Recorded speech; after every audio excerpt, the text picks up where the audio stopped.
thank you all for joining this kind of different webinar than our normal course that we have on a monthly basis. This is a new product line that PharmaForce is going to be offering to our clients and any other covered entities out there that would like it.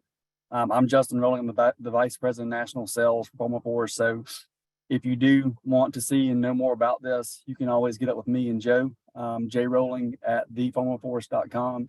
And you can also go to the website and request a demo. That'll come to us on the sales side too. But we appreciate all of our veterans that keep showing up monthly and come to our webinars, and anyone that's new, thanks for coming. We do these monthly. For the most part, they're informational to what's going on in the 340B environment. As we know, that changes a lot these days. So we do appreciate the attendance and your interest in PharmaForce. So we're going to go through, Anthony's will do about a 30-minute presentation on what this referral capture tool will do for you. And any of our customers will tell you that we have a great referral capture tool and a service. And so this is kind of something in between those. It's going to be really interesting to see. If you got any questions, please put it in the chat box. We'll address those at the end. And I'll hand it off to the great Anthony, the webinar guy, Velasquez. Thank you, Justin. So hi, everyone. For those of you that are, again, those of you that have joined us in the past and continue to give your precious time to listen to these webinars, thank you so much. I'm so grateful. We're so grateful for that. If you're new, my name is Anthony Velasquez. I am the Chief of Product here at PharmaForce. Been here for a little bit over 5 years. Been in the 340B space for over a decade, primarily working on the grantee and hospital side of covered entities. And then in the last 5 years, I've been working on the TPA side. So I have a good blend of that covered entity side and also the third-party administrator side. Today, what we're doing is talking about referrals. And why is this important? I think this is important because, as I've shared in my previous webinars, as the manufacturer restrictions continue to be a thing that covered entities have to unfortunately face, it is more important than ever to have a well-established referral prescription capture program at your covered entity. And what we find is that in a lot of cases, that is not happening. So I am going to start off by providing some education around referrals. What are we referring to as we talk about referrals, how to implement a referral capture program, and ultimately I'll end with a demonstration of our platform that will allow you to do it yourself, to DIY your referral capture program if that is something that you have the resources to do. Let me go ahead and get rocking and rolling here. So I want to say nothing in this presentation should be constituted as legal advice. I will be talking about referrals in general, how covered entities are managing referrals, but please keep in mind that everything that I'm sharing, is not legal advice, and you should consult with your team if you are putting in a referral program in place. All right, so for the agendas, we're going to start by identifying what are referral prescriptions so that we're all on an even feel and the same, having the same conversation about the scope of referral prescriptions. I'm going to talk about the current state of entities as I see it. I get to talk to a lot of covered entities, clients, no, not clients. I'm at the conferences, every single conference, twice a year for the last 11 years. So I have a lot of conversations with covered entities, and I want to share a little bit of what I'm hearing in terms of where entities are in a referral, implementing a referral program. I want to talk about implementing a referral. If you want to do this yourself or are running a referral program yourself, what are the things that you should have in place and what that looks like? And then I want to end with a demo of our referral claims manager platform. Okay, so that's the agenda for the next 30 minutes. I am gonna say, if you are from another third-party administrator or another competitor platform, we do ask that you drop from the call, just as we will be sharing some things that are proprietary to us, to PharmaForce. I appreciate that. All right, so here we go. So referral prescriptions. What are they? What exactly are we talking about? To take a step back, if you have contract pharmacies that you're managing in your 340B program, perhaps you have contract pharmacies or in-house pharmacies that you are using a TPA, maybe you're not using a TPA at all, you have a subset of those prescriptions that are 340B eligible, and we're not talking about those. Then you have a subset of those prescriptions that are not 340B eligible. Perhaps you're using a third-party administrator that is processing your claims through a claims processing engine. Those claims are being mapped to a combination or matched to a combination of an e-prescription file, an encounter file, a prescriber list, and those prescriptions may fall out of eligibility or not capture. Within that subset of prescriptions that are not captured as part of your normal claims processing is where we can find referral opportunity. Now, this usually falls into two main buckets. Bucket number one are what we call internal referrals. So this is a patient goes to an eligible location of a covered entity, but is ultimately referred to a non-eligible internal location of the covered entity. This usually applies to bigger health systems. If you are a large dish entity and you have some of your locations are on your cost report, some are not, then we will classify prescriptions where a provider at an eligible location referred the patient to a provider or a specialist at a non-eligible location as a referral opportunity, an internal referral opportunity. In these cases, you might already have access to the EMR of that specialist. That specialist already has privileges in your hospital and already works very closely with the primary care physician that is referring the patient there. So that's sort of bucket number one. Again, this doesn't apply to the grantees. This mainly applies to the hospitals and usually large IDNs or large hospital systems. Bucket number two are what we call external referrals. So these are situations where a patient comes in, maybe they're seeing your primary care, the patient is then referred to a non-eligible external location that has nothing to do with your health system. In that case, you are able, under the referral for consultation language of the patient definition, be able to obtain the consult notes. Sometimes those are sent back automatically by the specialist. Sometimes you have to request those. In most cases, you have to request those consult notes to obtain them from those specialists. And a combination of having the referral out to that specialist documented in the patient's medical record and having that consult note back from that specialist documented in your medical record can lead to you qualifying that prescription, usually high dollar specialty prescription, as being 340B eligible. And once you do that, you're able to capture it in your TPA and ultimately replenish that at 340B and obtain the savings that come with that, with those steps. I added a third bullet point here, which are just non-captured claims. And the reason why that's important is because in our model and our process and our workflow, you can also receive the benefit of finding just non-captured claims that failed eligibility due to a missed provider update or a encounter file being delayed or something like that. Those usually fall into the process or the workflow, and those can be captured via the same referral workflow that you might put in place. So that's what we're talking about when we talk about referrals.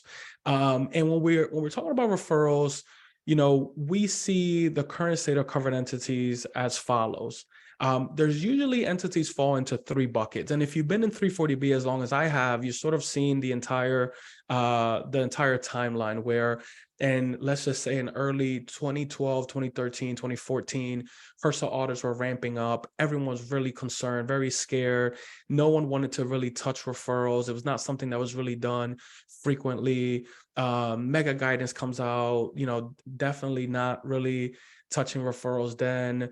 And I'm saying this in a general sense, me being in the industry at that time, working for some large dish entities. At that time, there's a lot of growth in contract pharmacies as well in the program. So there wasn't that appetite for implementing a referral program. Then you have 17, 18, 19, I would say things started turning around and entities were more open to a referral for consultation policy and implementing some of those programs in place.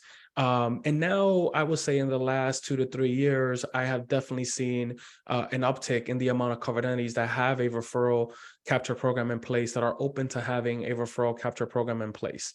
Now, the 3 buckets are these.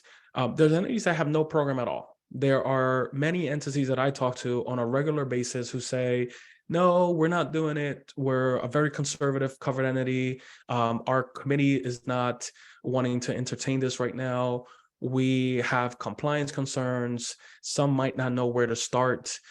Some have talked to outside consultants or vendors, but are afraid to outsource that. They're just concerned. They're just, not sure whether this is a compliant thing to do. So that's that one bucket. And to those, if you're a covered entity on this call and you're under that bucket of you have no program in place, you're kind of still scoping it out. I hope that this presentation helps you, cross that line and implement a program in place that can help you increase your 340B savings, optimize your 340B program and be able to serve your patients and serve your community through that program.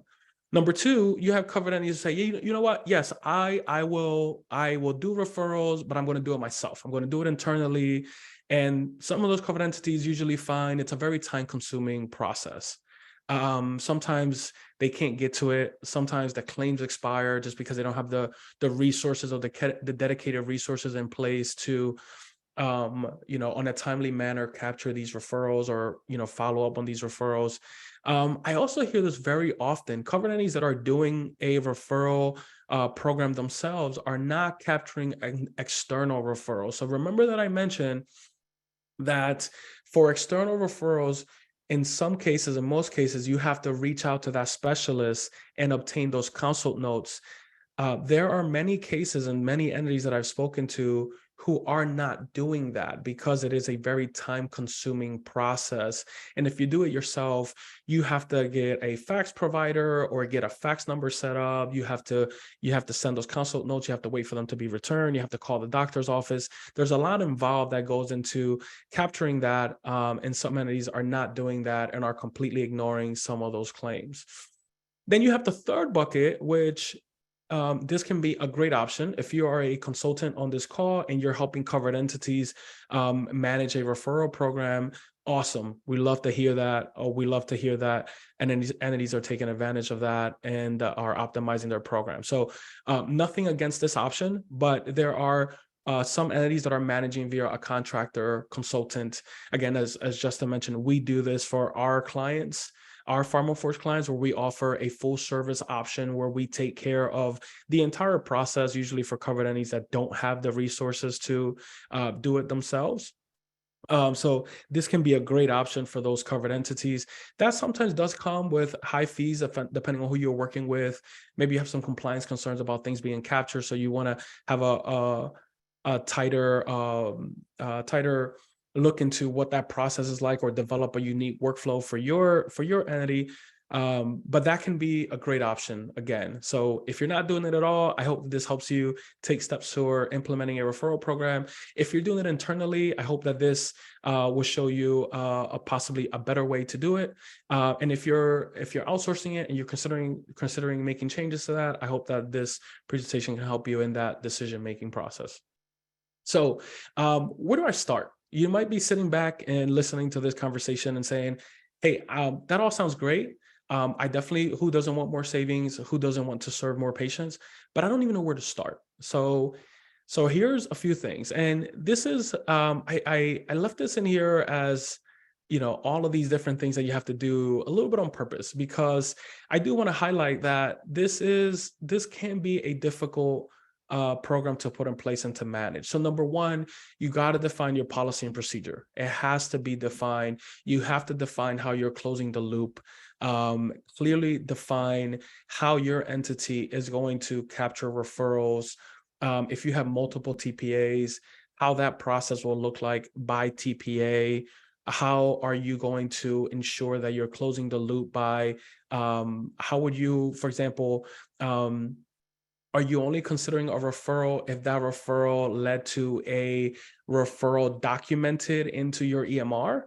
Or if the referral is part of the summary of the clinical notes, will you consider that a referral out to the specialist?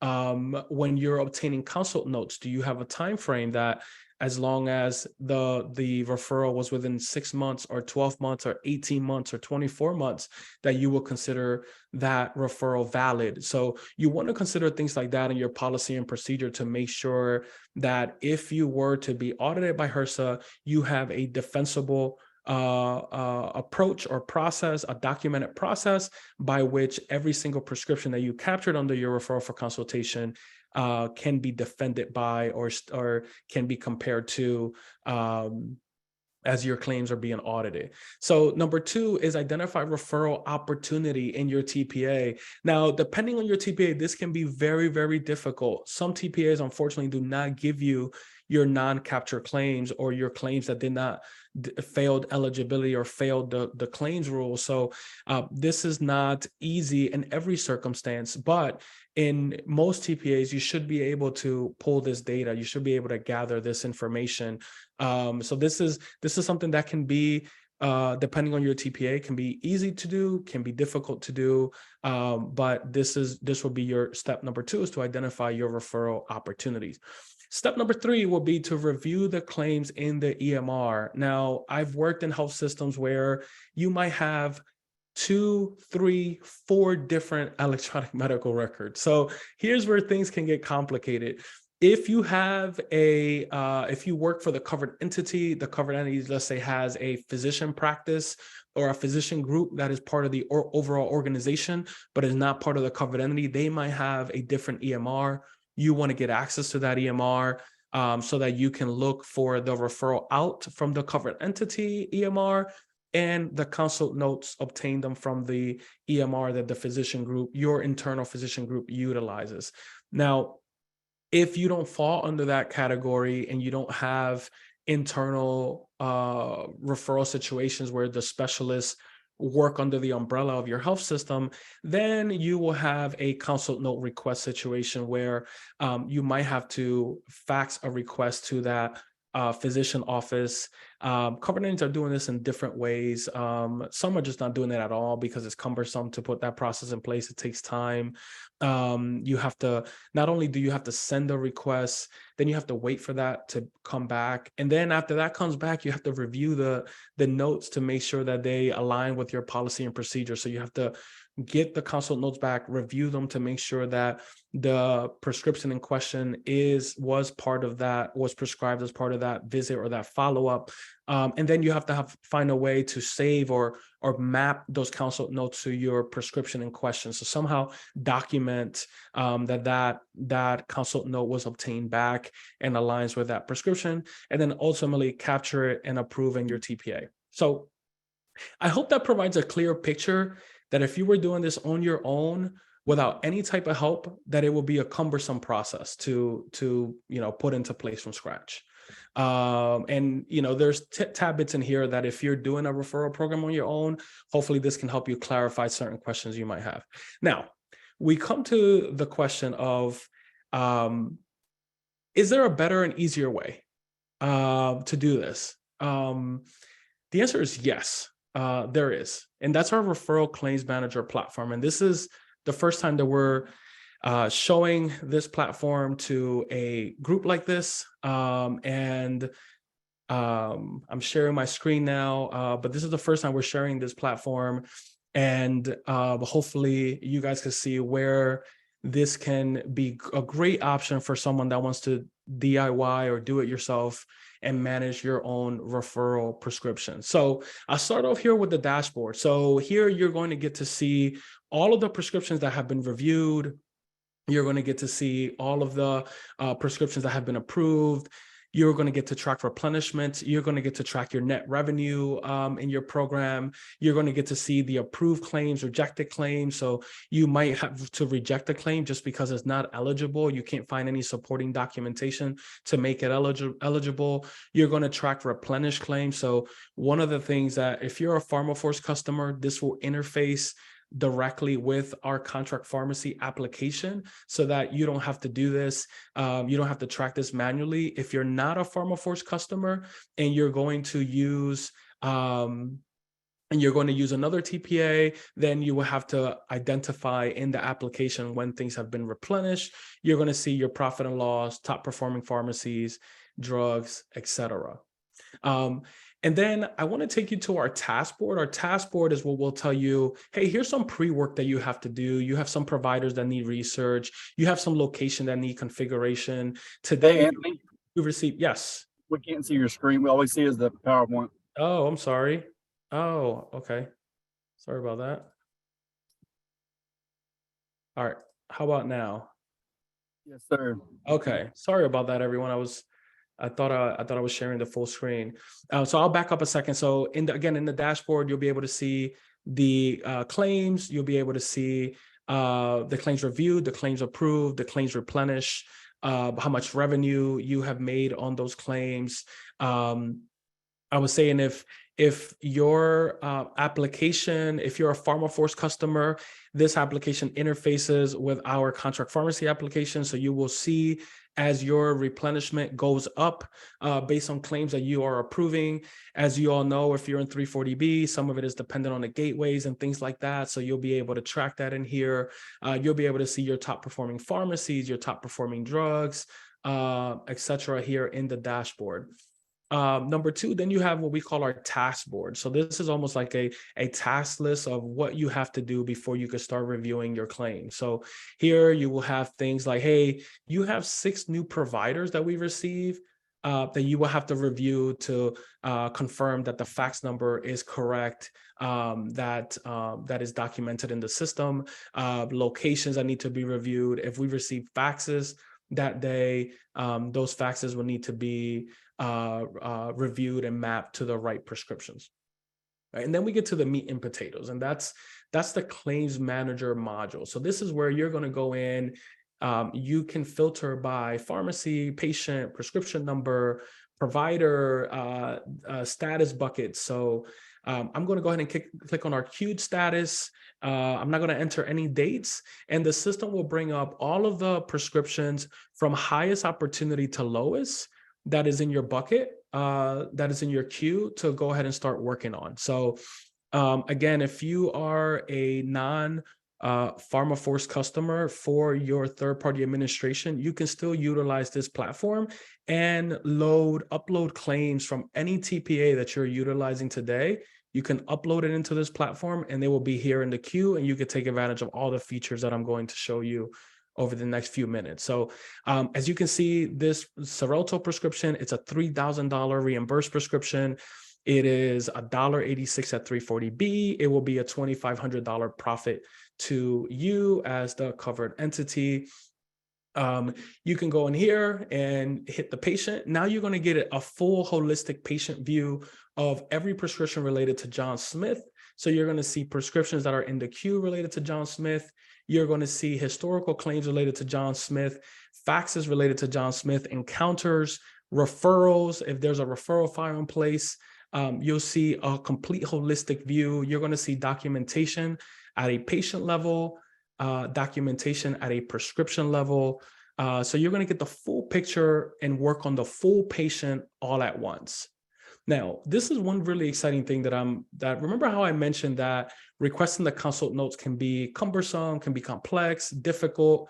Well, we've integrated a interface with a faxing provider where we will give you your own private fax number. And with the click of a button, you can go in here, you can copy the fax number, and here, actually this will have loaded the fax number that that aligns with that provider MPI, you can hit the send button, and that will generate a fax utilizing your template, a preset template with your logo on it, and requesting the information for that patient. So that's simple. With a click of a button, you can go ahead and generate a fax consult request to that specialist for this prescription that you do not have the consult notes back in your EMR.